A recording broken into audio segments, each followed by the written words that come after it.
Now welcome to another edition of News from Naboo with Thor's Lightning Takes. And let's get right to the news. Alright, we're going to talk a little about Ahsoka today. We found a recently published interview with the Hollywood Reporter that was, of course, recorded before the strike, where she kind of is going to talk some about what Dave Filoni does for prep work, and kind of more another response to the how much Rebels do I need to watch question. Another response. Well, we got Ashley Eckstein's, watch all of it response. Watch everything. Watch it all. Clone Wars, Rebels, everything. Read the book. She also talks about what it's like reuniting with Mary Elizabeth Winstead, who was in Death Proof with her. Who's playing, of course, Hera. Yes. Who is the wife of Obi-Wan Kenobi, a.k.a. Ewan McGregor. Not really, though. She's the to real-life wife of Ewan McGregor. Yeah, I prefer to say Obi-Wan's wife. I don't know why. First up, the response to whether or not watching Ahsoka without watching Star Wars Rebels, is this enough to get you caught up to know enough to watch the show without watching Rebels? She said, "Oh my goodness, yes." Natasha Louis-Berdizzo said something to that effect, and there was some fanfare about it, but it's important. With Star Wars fans, there's folks who really just watch the films, but now, and especially with The Mandalorian, more and more people are watching the live-action shows. And then there are people who watch the animated shows. And then there's even a tier beyond that with all the books and fan fiction. She left out comics. She included fan fiction. I think fan fiction is its own tier from even the books and comics. Yeah, that's not canon. Yeah. So there's different levels to the Star Wars family, and it's always been very highly considered to make sure everyone can watch it. Dave has done a really brilliant job in knowing the universe so inside and out, and having created so many of the characters and spaces within that universe, he just knows where to start. He knows what needs to be alluded to, and really, he is just brilliant at figuring out how to make it for both. So it made a big impact and difference having him on set. She didn't really answer the question, though. Kinda. She's implying that you don't need to, that Dave Filoni manages to do enough through illusion and storytelling that you're going to get it. But he's also the one who suggested in that I can't remember was it Empire? I don't know. He's also the one who suggested the top 4 episodes you should watch, so. Well, recommended if you wanted to partake in them, yeah. Not needed to. Ashley Eckstein is the only one who really made it sound like you really should watch them. Let's think of it this way. If the show is good with knowing all of the stuff, is it going to be good without knowing all the stuff? Well, that's the magic question. Or is it the other way around, too? Is the show almost better if you don't know things because you feel like you know everything and things are kind of being left out just to cater to the audience that doesn't know things? Does that make sense? So he's playing kind of the fine line between who's going to like the show. The people who have been following this character for years through the Clone Wars, through Rebels, are we going to be satisfied with you not touching on any of that information at all? Because that might make the show a little lackluster for me.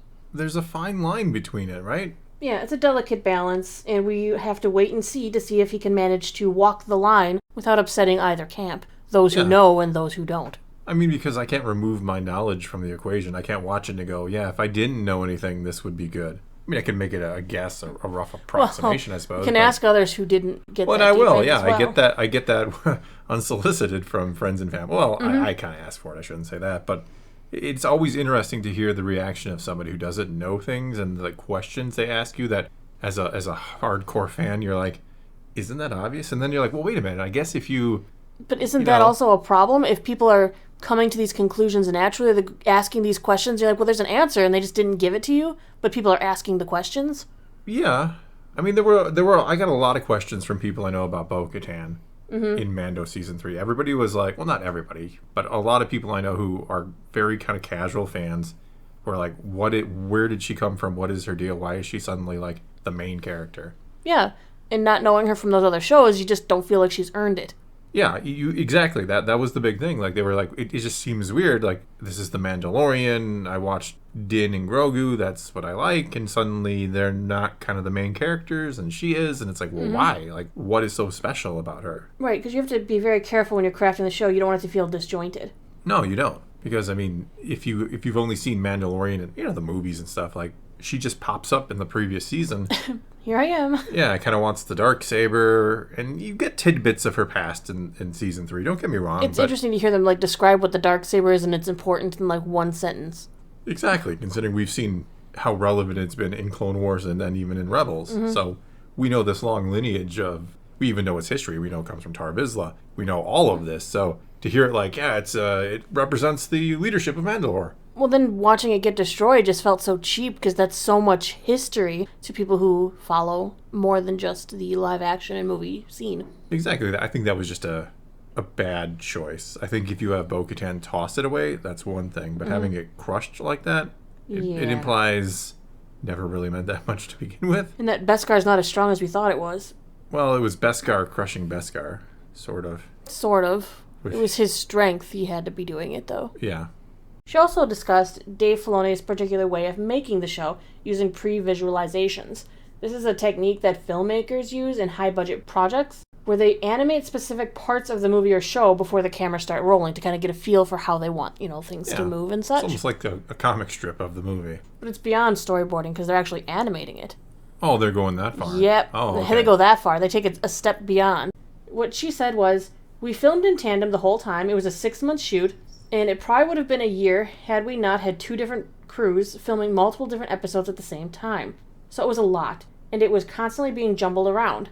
But Dave made pre-vices or pre-animations for the entirety of each episode. He brought that over from his animation work, but he wouldn't let us really watch it, so I haven't seen anything of Ahsoka either, and that's not surprising. It's a very weird project to be part of, as it's one of the biggest things, so they're like, see nothing, say nothing.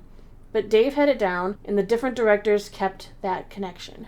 He didn't show them? He animated the whole thing and didn't show anybody. He's like, yeah, this is what I see and how I want to see it. But he's like, he didn't want the actors almost like piecing together the show. But why? I don't know. They're the actors. But at the same time, they did piece together. Obviously, they would have.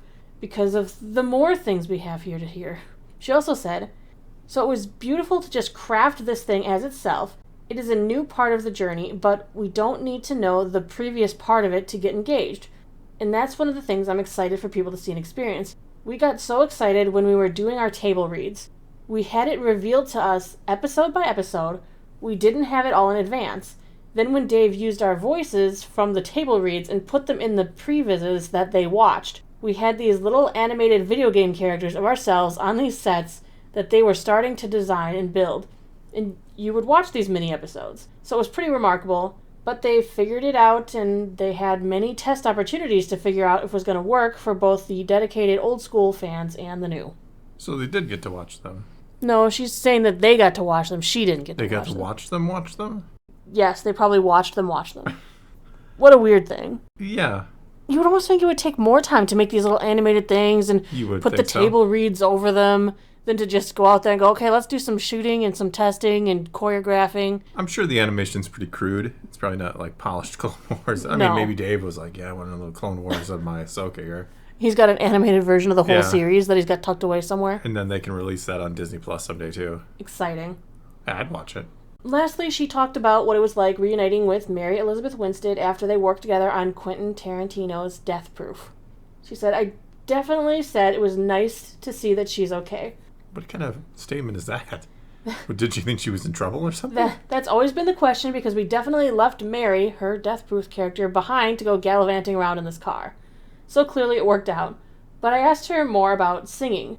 Mary and Ewan McGregor have this beautiful little baby that would come to set and have no issue whatsoever having these iconic Star Wars characters as parents. And she said that they sing to him all the time. They harmonize at night when they sing for the baby, and I think that's just the cutest thing. So that's what I talked to her about, because I think of Death Proof, I think of Mary's beautiful voice. That is... I know. One of the strangest stories I've ever heard, but beautiful at the same time.